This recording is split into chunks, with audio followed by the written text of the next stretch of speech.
अचानक social media पर trend क्यों होने लगी टी सीरीज की मालकिन दिव्या खोसला कुमार। ऐसा क्या हुआ कि लोगों ने ये तक कह दिया कि ये उर्फी से मिलकर आई है। जब भी कोई बॉलीवुड सेलेब ज्यादा रिवीलिंग या अतरंगी से कपड़े पहनता है तो लोग उन्हें उर्फी जावेद का स्टूडेंट बना देते हैं। ये बात तो आप भी जानते हैं। लेकिन इससे पहले कि हम आपको बताएं कि दिव्या को ऐसा क्यों बोला गया, आप दिव्या खोसला कुमार को उनकी यारियां या उनकी आने वाली फिल्म यारियां 2 के अलावा और किस नजरिए से देखते हैं? क्या आप जानते हैं एक स्ट्रगलर से टी सीरीज की मालकिन कैसे बनी दिव्या खोसला कुमार? क्या आप जानते हैं दिव्या की कहानी? क्या आप जानते हैं कि एक गरीब लड़की कैसे बन गई टी सीरीज की मालकिन? आज हम आपको बताएंगे दिव्या के बारे में, जो कि एक पत्नी भी है, एक माँ भी है, एक अभिनेत्री भी है और एक फिल्मकार भी है। उनकी कहानी जानेंगे आज कि कैसे एकदम सब बदल गया। 27 नवंबर 1981 ये वो तारीख थी जब दिल्ली में एक बच्चे का जन्म हुआ जिसका नाम दिव्या रखा गया।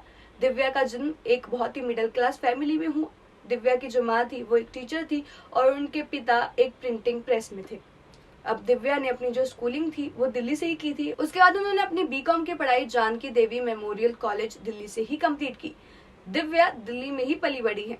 दिव्या के अंदर छोटी उम्र से ही एक्टिंग को लेकर बहुत क्रेज था और उनका ड्रीम था, उनका सपना था कि उन्हें एक्ट्रेस बनना है। लेकिन दिव्या खोसला के घर वाले उन्हें एक्टिंग या मॉडलिंग के लिए सपोर्ट नहीं करते थे।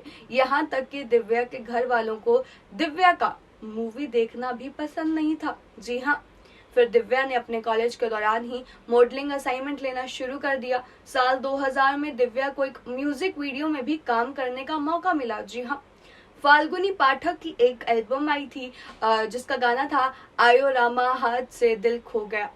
ये एल्बम थी, इसमें दिव्या पहली बार नजर आई।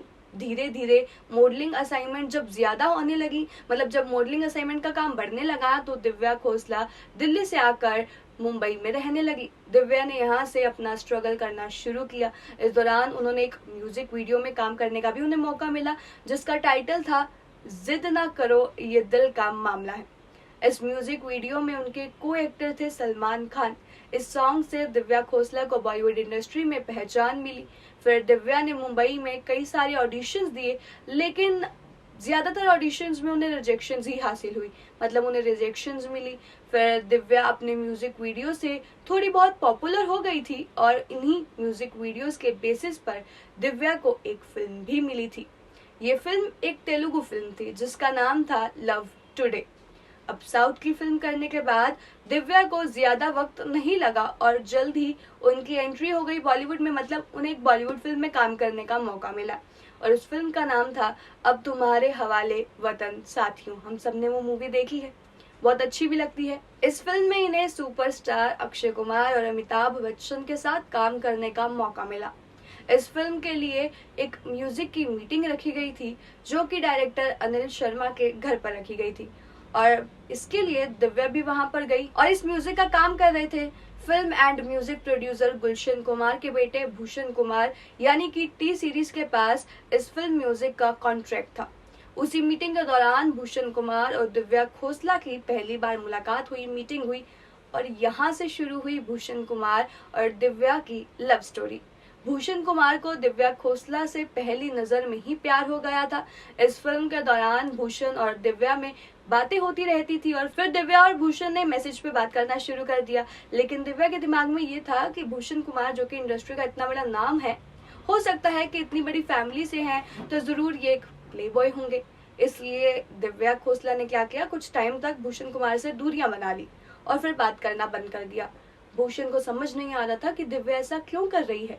फिर भूषण ने अपने कजन को दिव्या के घर भेजा।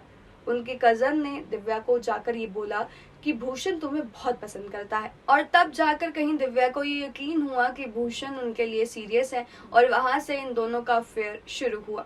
भूषण कुमार की बहन की शादी दिल्ली में हुई थी तो उन्होंने दिव्या की पूरी फैमिली को इनवाइट किया और वहीं पर दिव्या और भूषण कुमार की फैमिली की भी मुलाकात हुई। उसी शादी में दिव्या और भूषण की शादी की डेट फाइनल हो गई और फरवरी 2005 में भूषण और दिव्या ने वैष्णो देवी जाकर एक दूसरे से शादी कर ली, मतलब सिंपल सी शादी कर ली। भूषण कुमार के साथ शादी करने के बाद दिव्या खोसला को एक्टिंग और स्ट्रगल की जरूरत नहीं पड़ी। फिर दिव्या ने अपने माइंड को ही चेंज कर दिया और डायरेक्शन की तरफ इंटरेस्ट बढ़ाया।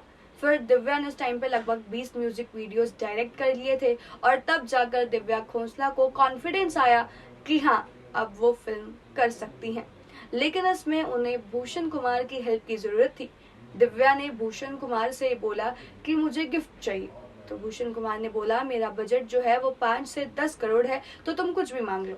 तब दिव्या ने भूषण कुमार से गिफ्ट मांगा कि मुझे एक फिल्म डायरेक्ट करनी है और तब भूषण कुमार ने दिव्या को यारियां फिल्म डायरेक्ट करने को बोला और अब वो इन दिनों अपनी फिल्म यारियां 2 को लेकर काफी चर्चा में है। तो ये थी दिव्या की कहानी। शायद आपको नहीं पता होगी, जिनको पता है अच्छी बात है, लेकिन अब आपको बताते हैं कि लोगों ने दिव्या की ड्रेस देखकर ऐसा क्यों कहा कि वो उर्फी से मिलकर आई हैं।